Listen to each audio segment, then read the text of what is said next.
વડોદરાની refinery police ચોકીના તત્કાલીન PSI N ઝવેરીનો લાંચ લેતો કથિત વિડીયો વાયરલ।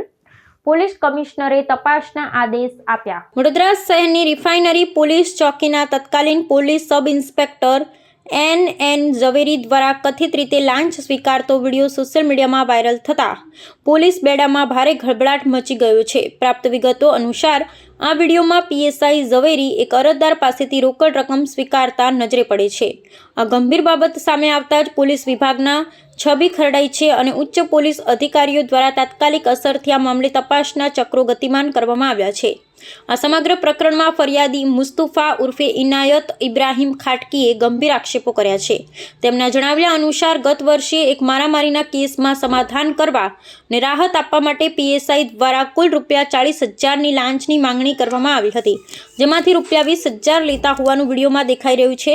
આક્ષેપ છે કે પોલીસ અધિકારીએ કાયદાકીય પ્રક્રિયાનો ડર બતાવી અને આ રકમ પડાવી હતી। ફરિયાદી તાજેતરમાં જેલમાંથી મુક્ત થયા બાદ આ પુરાવાઓ સાથે સામે આવ્યા છે, જેને પગલે 1 વર્ષ જૂનો આ વિવાદ ફરી સપાટી પર આવ્યો છે। વિડીયો વાયરલ થતાની સાથે જ વડોદરા પોલીસ કમિશનરે આ ઘટનાની ગંભીર નોંધ લીધી છે અને સમગ્ર મામલાની નિષ્પક્ષ તપાસના આદેશ આપ્યા છે। આ તપાસની જવાબદારી ડીસીપી ઝોન 1ને સોંપવામાં આવી છે, જેઓ વિડીયોની સત્યતા અને લાંચના આક્ષેપો અંગે ઝીણવટભરી તપાસ કરશે। હાલમાં ટ્રાફિક શાખામાં ફરજ બજાવતા પીએસઆઈ ઝવેરી સામે ખાતાકીય પગલાં લેવાશે કે કેમ તે તપાસના અહેવાલ પર નિર્ભર રહેશે, પરંતુ આ ઘટનાએ ફરી એકવાર પોલીસની કામગીરી અને પારદર્શિતા સામે પ્રશ્નાર્થ ઊભા કર્યા છે। ये गिना है बरोबर। मैं नहीं गया था को बैक हो गया है ये सजा तूने गिना ना मैं तूने गिना है ना तू मेरा इंसान है को मैं ना कर बो तुम पे किसी पे नहीं तेरे भरोसे को आ को मार दो मगर मैं का आगो काका हां फेवा में रेडो यार केम के लोग करके अभी नहीं है 1 महीना પછી भी करते हां तेरे जाने नहीं मैं वो गाँव के गया था कैसे खाए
हमने कहा मिर्जा खोपड़े में आगे करेगा वो अपनी जुबान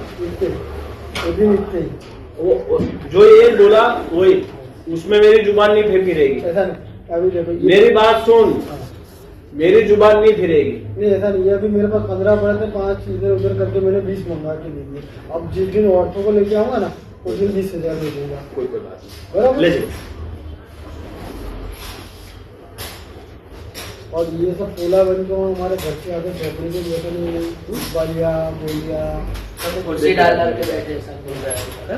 वो लड़का अभी आया था ना वो बोल रहा है कि सब कुर्सियां डाल डाल के घर के पास बैठे। पर ये ऐसा नहीं साहब वो क्या हमको अब घर पे जाना है तो खाली ये ना जो हमने चारों से किया था અને એમને કરી ગયા કોઈ પૂછ્યું તમારા આજુબાજુ અમને ઘરે નતા 3 વખત આયા उनके घर जाके बोल रात 11 क्या कोई भी देखो यार तुम्हारा मेला है मेले में बैठे तो उसमें बराबर क्या છે? પહેલા મહિનામાં 14 તારીખે આપણા જોડે ખોટી રીતે કેસ કરીને પોલીસ વાળાઓ આપણને ફસાવેલા અને સામેવાળા વ્યક્તિના પૈસા બધે વહીવટદાર દારૂ પેટ્રોલના ધંધાથી એ લોકોને પોલીસ વાળાની સાઠગાંઠ હોવાથી પોલીસ વાળાએ મને ફસાયા હતા અને મને ધમકી બી આપી હતી તે ટાઈમ પર કે હું તને અહીં રહેવા નહીં દઈએ, ખોટી રીતે ફસાઈશું. તો આ 10મા મહિનામાં 19 તારીખે મને ખોટા કેસમાં ફસાયો કે ગાયોનું બ્લડ કઈથી લાવીને ઉમેરી અને મને ફસાયો. મારા આજુબાજુ એરિયામાં આ બધા રહે છે, માથે ભારે માણસ કે છે મને પોલીસ વાળાઓ કે હું અહીં ગુંડાની છાપ ધરાવું છું. આ મારું બ્લડ વાળા કપડાં છે, તે દિવસ જે દિવસ રેડ પાડી હતી એ લોકોએ એનું FSL ની માંગ છે મારી કે આની FSL રિપોર્ટ મારે જોઈએ છે કે ગાયનું બ્લડ હોય તો મને ફાંસી ચડાવી દે કે ગમે તે કરે. આ હું મારા પાડા કાપેલા છે નિયાજના અને ખોટી રીતે મને ફસાવવામાં આવ્યા. આ મારા બાજુ બધા હિન્દુ રહે છે, આ બધા માથે ભારે માણસ છું હું. જરા અમને પૂછી જો તમે તો હું કોણ કેવો વ્યક્તિ છું. હું સારી રીતે ધંધો કરી ખાઉં, મારું ગુજરાન ચલવું છું, એકી દુકાન પર ગુજરાન ચલવું છું અને આ મને ખોટી રીતે પોલીસ વાળાએ ધમકી આલે અને વારંવાર હજુ પોલીસ વાળાનો ત્રાસ છે. રાજેશ રબારી, હુમાનસિંહ, શૈલેન્દ્ર અને ભગીરથ, આ 4 થી 5 જણા એવા માણસો છે કે મને અહીંથી નહાળી દેવા માંગે છે અને અગમનના કહેવાથી આ લોકો ગમે તે મને કોઈ બી કેસમાં ફસાવશે. હજુ બી કયા પોલીસ સ્ટેશનમાં? જવાહરનગર. જવાહરનગરમાં. તમે આગળ રજૂઆત કરેલી છે? અમે રજૂઆત તો મેં આખી લગભગ 20 થી 25 અરજીઓ નાખી છે પણ કશું આ થયું નથી અરજીઓથી. અને મેં પુરાવા બી આપેલા છે, પેન્ડ્રાઈવ સાથે બી આપેલું છે અને બધી રીતે કેસેટો બી બનાવેલી છે. મારા જોડે એવિડન્સ છે, આ લોકોના પોલીસ વાળાએ વહીવટ કર્યા એ બી એવિડન્સ છે. મારા જોડે બધા પૂરતા પુરાવા છે. જ્યાં કે ત્યાં હું લાવવા તૈયાર છું એવિડન્સ. શું નામ? મારું નામ ગુલામ મુસ્તફા ઇબ્રાહીમભાઈ ખાટકી ઉર્ફે ઇનાયત.